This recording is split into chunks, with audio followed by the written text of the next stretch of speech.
Unaware his wife secretly owned a $500 million company, Daniel Harper stood at the center of a glittering corporate gala and humiliated her for wearing what he called a cheap dress.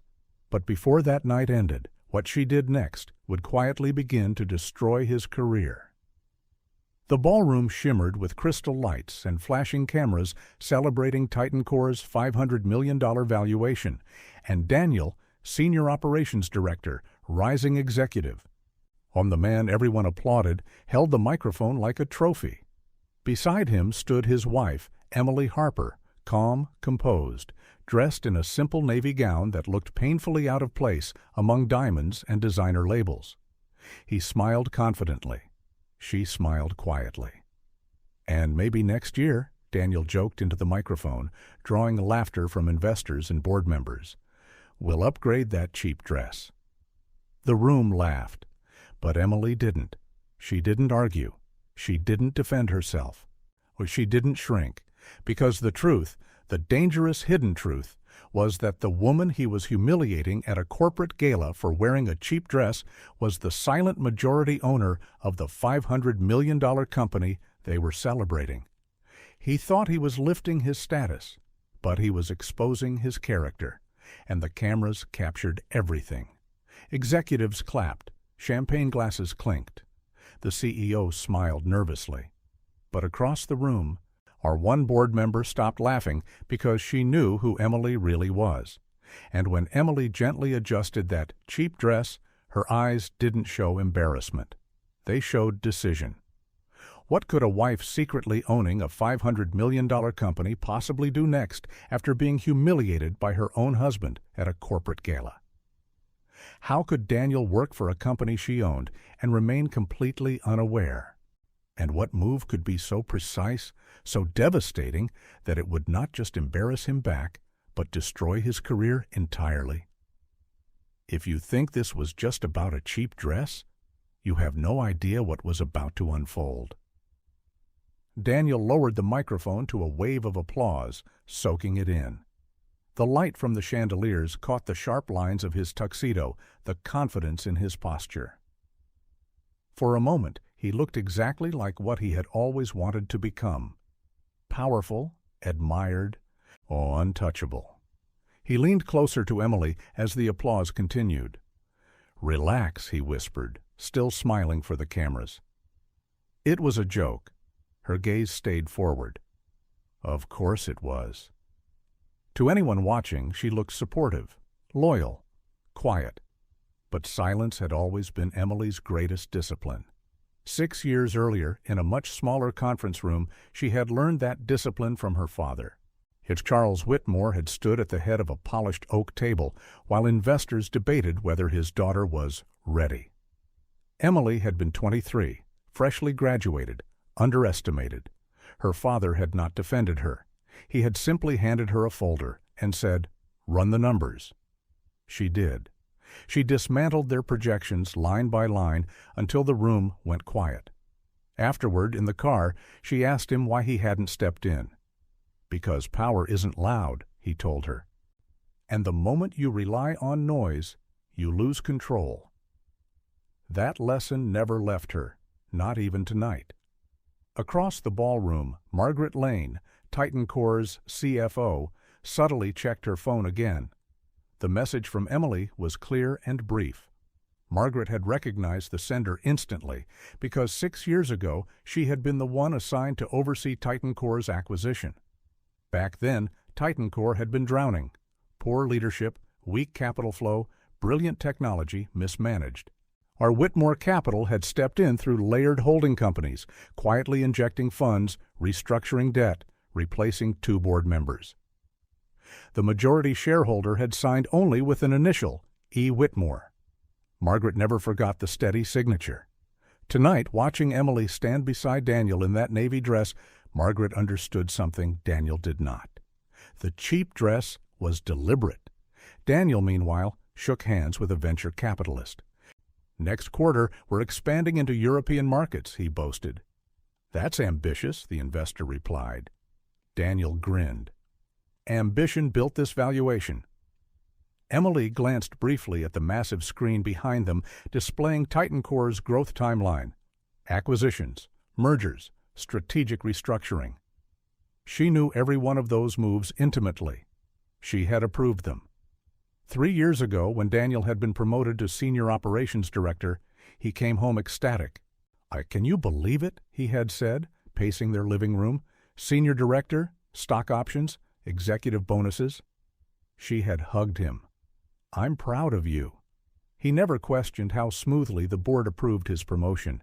He never asked why the majority shareholder voted in favor. He assumed merit alone carried him upward. But small signs had begun to surface over the years. He corrected the way she ordered wine at dinners. He once laughed when she offered a strategic opinion. "That's cute," he said. "You sound like one of our consultants." She had only smiled. Foreshadowing had always been there, in his tone, in her restraint, in the contracts he signed without reading carefully. Back at the gala, the CEO tapped Daniel's shoulder. "Excellent speech." "Thank you," Daniel said confidently. "This company's future is bright." "Yes," the CEO replied carefully. "It is." Margaret stepped closer to the stage. Daniel noticed the subtle shift in body language around him, board members whispering, the CEO's tightened smile. "What's going on?" he murmured to Emily. She adjusted the fabric of her dress, the same dress funded through a startup incubator she quietly financed to support women designers overlooked by luxury houses. "You'll see," she said gently. There was no anger in her voice. That unsettled him more than anger would have. The CEO returned to the microphone. "Before we close tonight's celebration of our $500 million milestone, we have one final address. Our majority stakeholder has requested to speak." A ripple moved through the room. Daniel frowned. TitanCore's majority owner had never appeared publicly. It was almost mythical, a faceless capital structure behind the scenes. "Majority stakeholder?" he whispered. "Why now?" Emily's posture straightened slightly. Margaret stepped forward instead of the CEO. Her voice was calm. "At the request of the controlling shareholder of TitanCore Technologies." She paused, letting the silence stretch just enough. "Ms. Emily Whitmore." The name hit the air like a dropped glass. Daniel's heartbeat seemed to echo in his ears. Whitmore. He turned slowly toward his wife. The navy dress, the quiet smile, the composed eyes, and for the first time since he grabbed that microphone to mock her cheap dress at a corporate gala celebrating a $500 million company. He felt small. "Emily?" he said, barely audible. She stepped forward, heels steady against the marble floor. "I believe," she said calmly, her voice carrying effortlessly through the stunned ballroom, "it's time I introduced myself properly." And in that moment, Daniel realized something terrifying. He had never truly known his wife at all. Emily stepped fully onto the stage, and the ballroom seemed to shrink around her.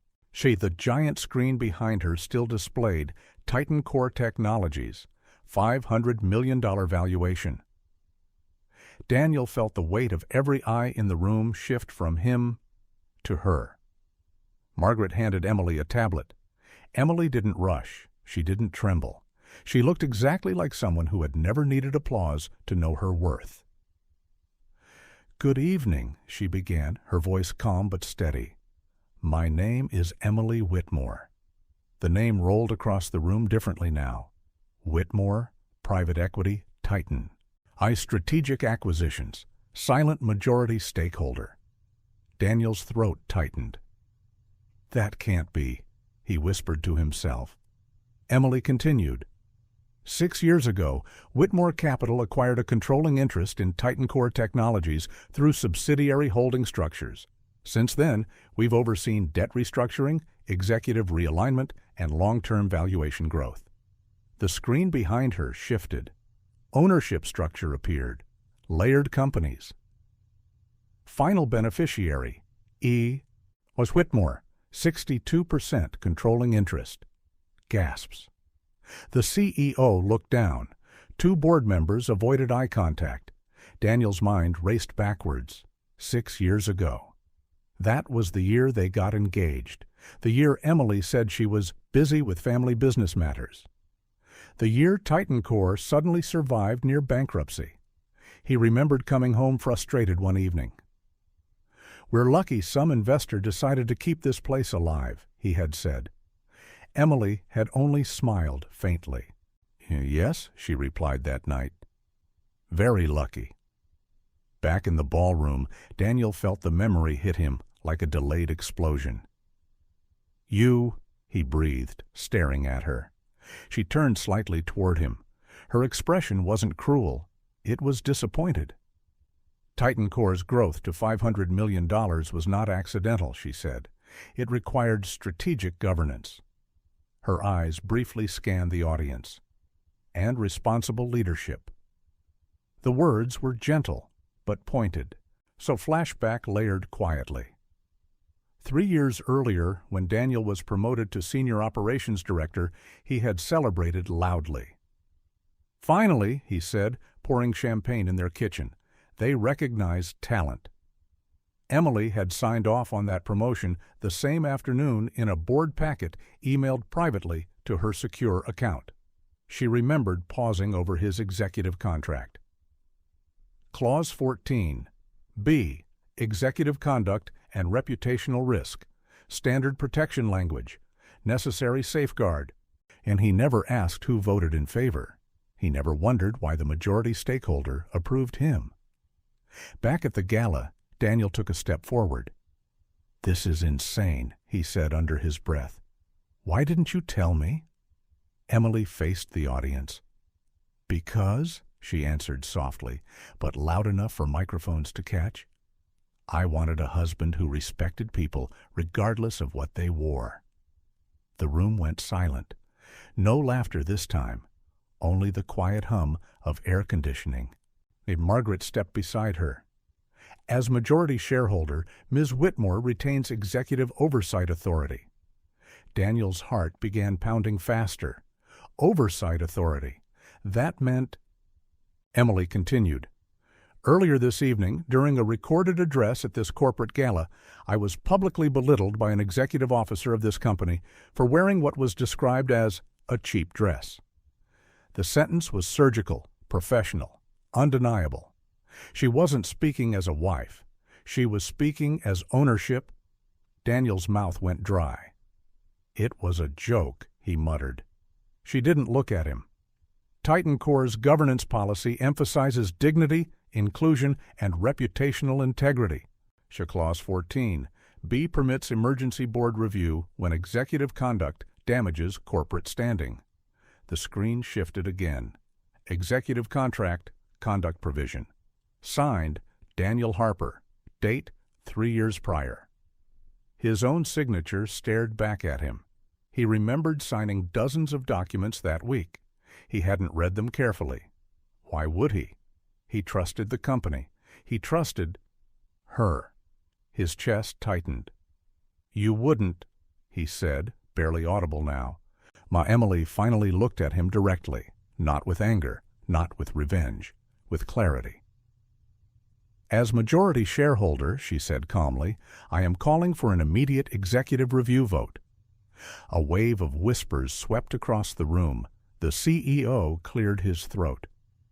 "This is highly irregular." "It is fully compliant," Margaret responded, voice firm. Board members began checking tablets. Daniel felt something unfamiliar creeping up his spine. Not embarrassment, not confusion. Fear. He had thought the humiliation ended with the joke, but this was only the beginning. The CEO looked at Emily. "Are you certain you want to proceed tonight?" Emily's voice did not waver. "Yes." Daniel's world tilted. The gala that was meant to elevate his status was about to become a recorded corporate event, with legal consequences. Margaret announced, "Board members, please cast your vote." Tablets lit up, one by one. Daniel looked around desperately. Faces he once laughed with. drank with, strategized with, none meeting his eyes. The voting timer began counting down. 10, 9, 8. Daniel's pulse thundered. "Emily, stop this," he whispered harshly. She didn't answer. 5, 4, 3. He realized something devastating in that moment. The cheap dress had never been the mistake. Underestimating her was. 2, 1. Voting closed. Margaret looked at the results. Her face remained unreadable. The entire ballroom held its breath. Margaret looked down at the tablet in her hands. The ballroom was so silent that the faint clink of a champagne glass settling on marble echoed unnaturally loud. Daniel could hear his own breathing. For years he had walked into rooms with certainty. Tonight, certainty abandoned him. Margaret lifted her eyes. "The vote has concluded." A pause, not dramatic, professional.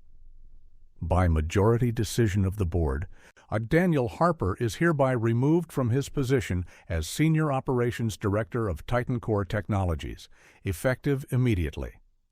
It didn't register at first. Removed, effective immediately. The words floated in the air like something abstract. Then they landed. Daniel blinked. Someone in the back inhaled sharply. A phone camera lowered. The CEO shifted uncomfortably. "This is ridiculous," Daniel said, louder now. "Over a joke?" But his voice lacked its earlier confidence. Emily remained composed.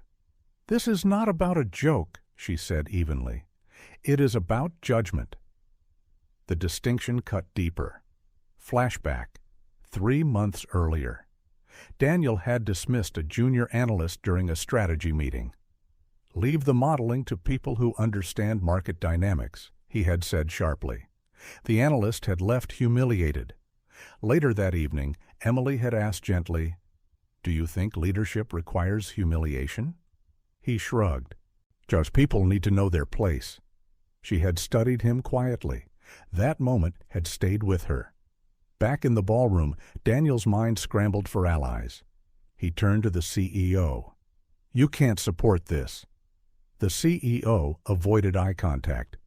"It's governance protocol."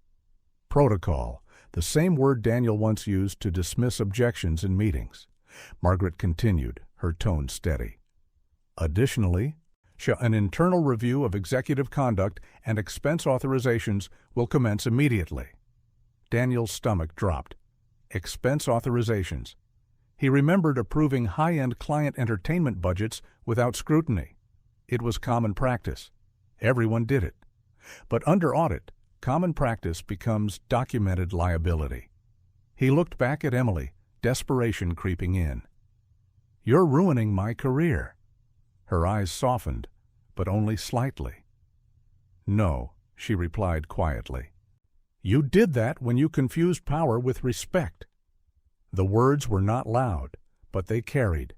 Several board members looked down. Daniel felt heat rise to his face, not the heat of pride, but exposure. The irony was unbearable. Hours ago he stood on this same stage, joking about a cheap dress. Now he stood there unemployed. The CEO stepped forward awkwardly. "Security will escort you to retrieve your belongings from the executive office tomorrow." Security. That word hit harder than removal. And security was for disgraced employees, for threats, for risks. Daniel laughed once, short, disbelieving. "This is insane. I helped build this company." Emily's voice came calm in response. "You helped operate it. There's a difference." That sentence quietly redrew the power dynamic of their entire marriage. Flashback layered deeper. 6 years ago at her father's funeral, Emily stood beside the closed casket as investors whispered about succession. She had overheard one of them say, "She's too soft." That night, alone in her childhood bedroom, she opened the sealed envelope her father left her. Majority control documents, a handwritten note. "Never let someone diminish you in a room you own." She folded the letter carefully and made a promise. Back in the present, Daniel felt something else now. Not anger, not confusion. Realization. "You planned this?" he whispered. "No," Emily answered honestly. "I prepared for it." That difference mattered. So the board began dispersing slowly, murmuring quietly. Phones buzzed with messages already spreading beyond the ballroom. Executive removed at valuation gala. Public incident. Major shareholder intervention. News traveled fast in corporate circles. Daniel looked around at faces that once admired him. Now they looked cautious, measured, distant. The applause that once filled the room was gone. In its place, calculation. He turned back to Emily one last time. "Why didn't you just tell me who you were?" The question was raw now, vulnerable. For the first time all night, he wasn't performing. She held his gaze. "Because I wanted to see who you were." That answer ended the conversation. Security approached discreetly, but firmly. "Sir?" Daniel swallowed. He straightened his tuxedo, a reflex of pride that no longer had protection behind it. As he walked past the screen still displaying $500 million valuation, he understood something devastating. But the cheap dress had exposed him, but the real damage wasn't the firing. It was what was coming next, because Emily wasn't finished, and the audit had only just begun. The gala ended, but the fallout didn't. By midnight, 3 industry blogs had already posted headlines. Senior Director removed. During $500 million celebration, the footage was circulating. Daniel's joke about the cheap dress clipped beside the board vote announcement. Online, the narrative was forming fast. Corporate arrogance. Tone-deaf leadership. Major shareholder intervention. By 7:30 a.m., TitanCore's legal team had convened. The audit began quietly. System access logs, expense approvals, email threads. Daniel sat in his home office staring at his phone as it vibrated endlessly. Colleagues who once texted him daily were suddenly silent. Recruiters who once praised his trajectory sent polite withdrawal messages. One message stood out. "Given recent developments, we're pausing our conversation." Pausing, our corporate language for distancing. Across town in TitanCore's glass tower, Margaret sat in a conference room reviewing expense reports flagged by compliance software. 3 years of executive authorizations, high-end client entertainment, luxury hotel suites charged under strategic hospitality, a private jet charter labeled as market expansion travel. Individually, none were criminal, but under scrutiny, patterns mattered. A foreshadowing layered from earlier years, Daniel had once laughed during dinner. Perks of being executive level. Emily had asked, "Does the board review all of that?" "Not closely," he said casually. "They trust me." That sentence now echoed differently. Trust. In governance, trust is documented and verified. Margaret highlighted a sequence of approvals. Repeated vendor overpayments. A consulting firm owned by a former college friend of Daniel's. The contract had bypassed competitive review. She leaned back slowly. This wasn't catastrophic, but it was careless. And in corporate leadership, careless becomes fatal. Meanwhile, Daniel replayed the gala in his mind, her calm voice, the vote countdown, the way security approached him. His phone buzzed again. It was Emily. Not a text, a calendar invite. Discussion, 6 p.m. No emojis, no emotion, just precision. At 6 p.m. sharp, she walked into their living room dressed in a tailored gray suit, not the Navy gala dress. Her posture was different now, not wife, chairwoman. Daniel stood as she entered. "You've made your point," he said stiffly. "I was humiliated. Congratulations." She didn't sit immediately. "The audit is progressing." He blinked. "Audit?" "Yes." His chest tightened. "You're digging through my expenses?" "Corporate oversight requires due diligence." "That's revenge." "No," she corrected calmly. "It's governance." He ran a hand through his hair. "Everyone approves expenses like that." "Everyone?" she asked quietly. Silence. He looked away first. Flashback, 2 years earlier. Daniel declined to promote a senior female analyst despite strong performance reviews. "She's competent," he told HR, "but she lacks executive presence." Emily had asked later, "What does that mean?" He shrugged. "It's instinct." She remembered that conversation now. Patterns of judgment, patterns of dismissal, patterns of ego. Back in the present, Daniel's voice softened. "You're destroying everything I built." Emily finally sat down across from him. "No," she said gently, "I protected what I built." That distinction hung between them like a wall. He swallowed. "You could have warned me." "I did." He frowned.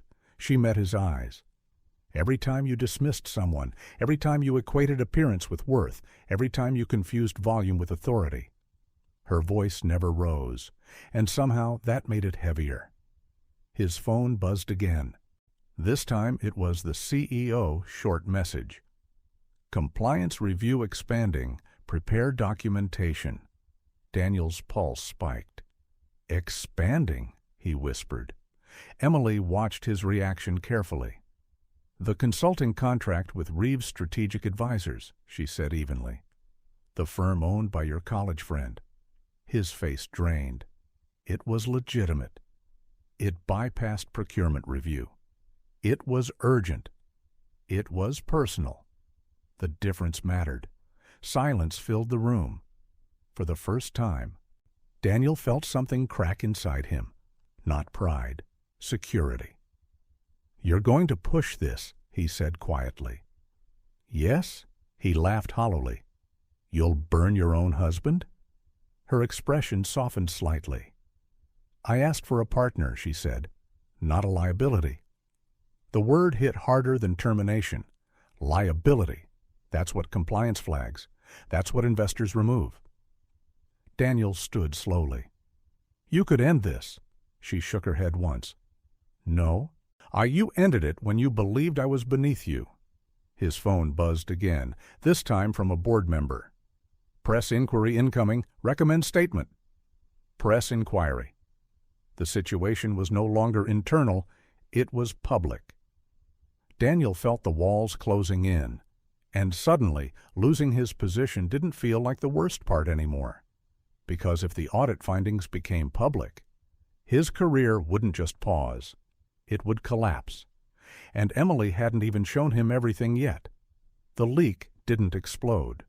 It spread, slow, calculated, like ink in water. At 9:12 a.m., a respected financial journalist posted, "TitanCore compliance review expands after executive removal at $500 million Gala." At 9:27 a.m., a second post followed. "Sources indicate potential procurement irregularities." Daniel stared at his phone in disbelief.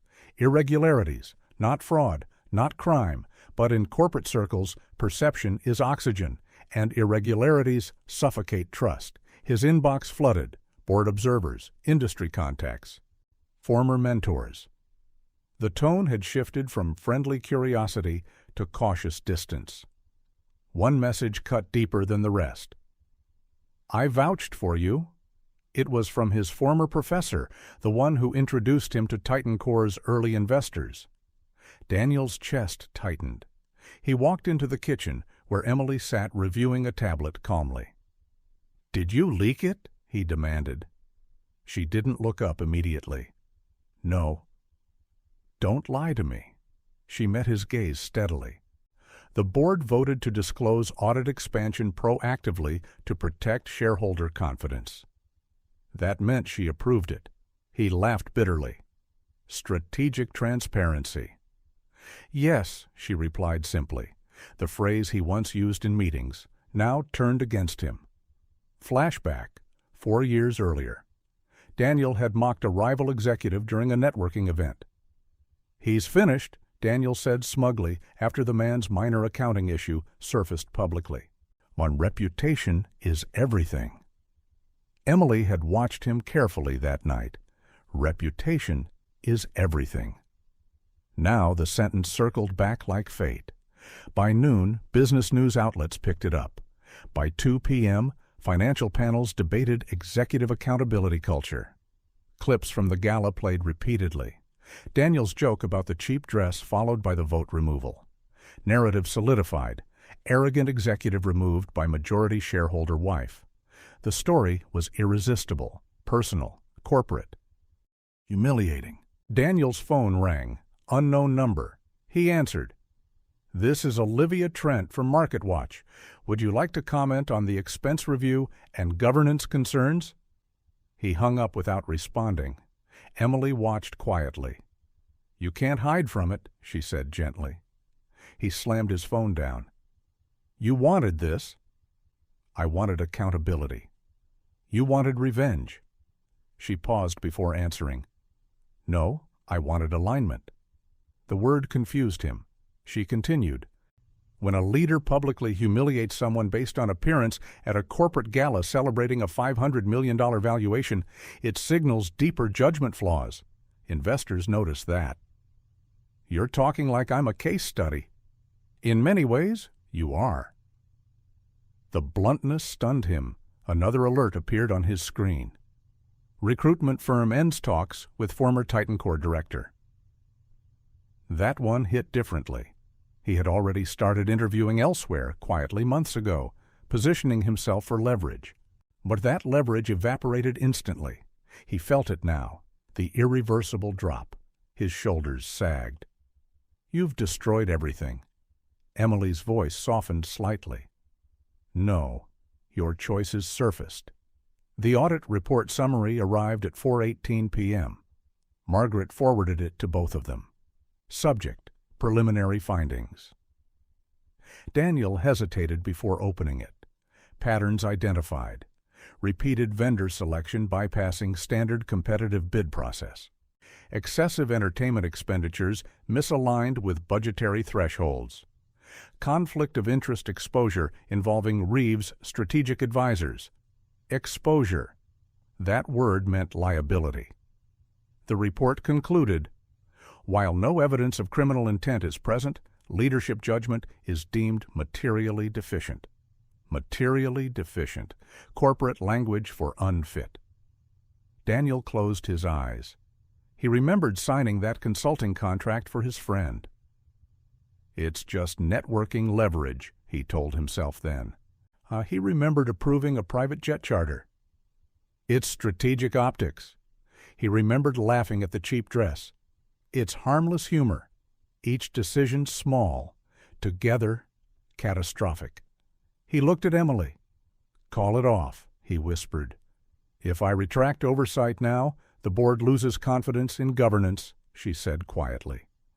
"TitanCore loses value." "So I'm expendable?" Her gaze didn't waver. "Leadership is." Silence fell heavy between them. He realized then the true difference between them. He chased image, she protected structure. At 7 p.m., another article dropped.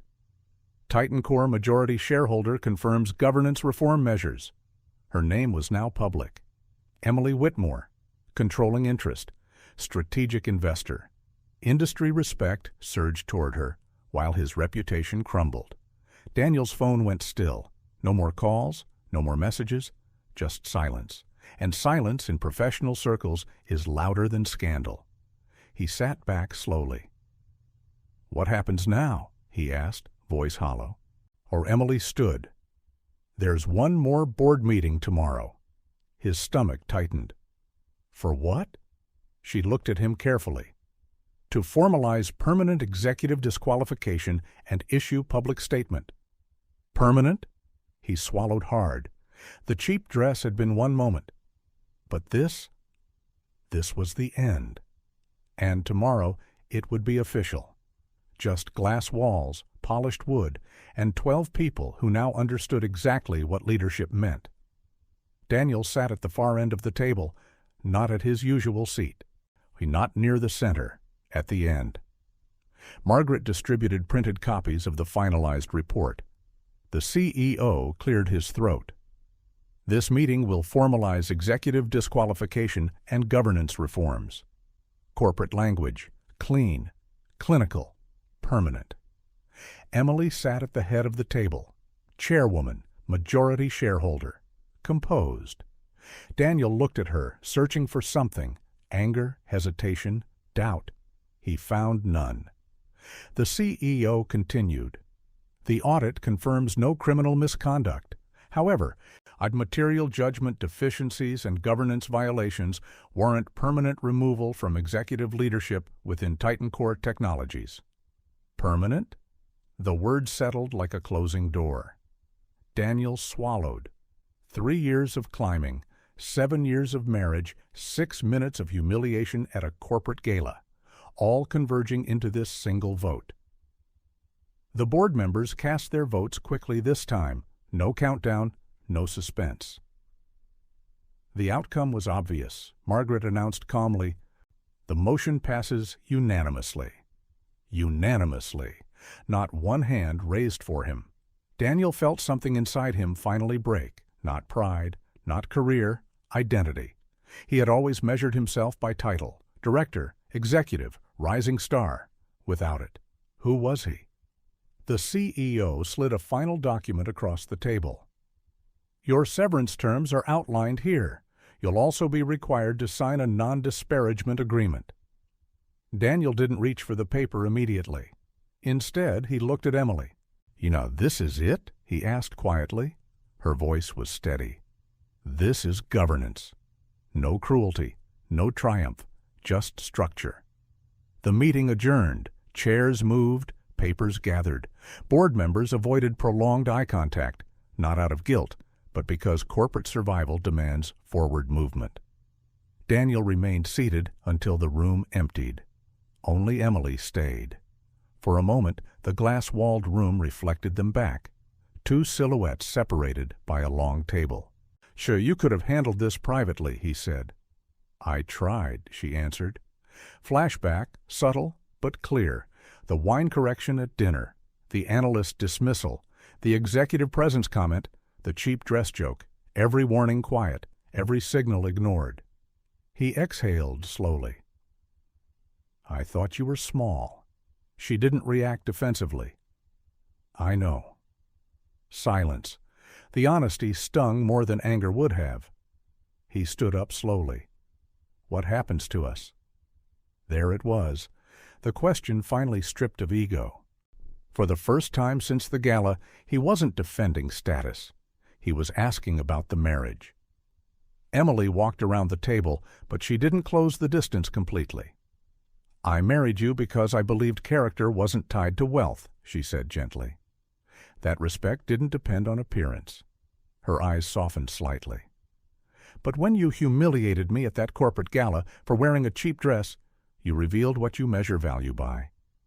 He lowered his gaze. The cheap dress. He had thought it was a harmless line, a joke, a moment. It was a mirror. "And what I did next destroyed your career," she continued quietly. "Not because I wanted revenge, but because leadership without humility destroys companies." He looked up at her then. "You chose the company over me." She shook her head slowly. "No, I chose integrity over illusion." That difference would follow him longer than any headline. Outside the building, reporters waited for a statement. Inside, Daniel signed the severance papers. The pen felt heavier than it should. Each stroke erased years of ambition. When he finished, he slid the document back. Emily picked it up without hesitation. Professional. Final. As he walked toward the elevator, the massive screen in the lobby displayed TitanCore's new statement. Governance reform ensures sustainable leadership. No mention of him, just progress. The doors closed, and for the first time in years, Daniel Harper wasn't rising. So he was descending. Emily remained in the lobby for a moment longer. An assistant approached nervously. "Ma'am, the press is ready." She adjusted her blazer, the quiet authority of someone who never needed volume. As she stepped outside to address cameras, she remembered her father's words again.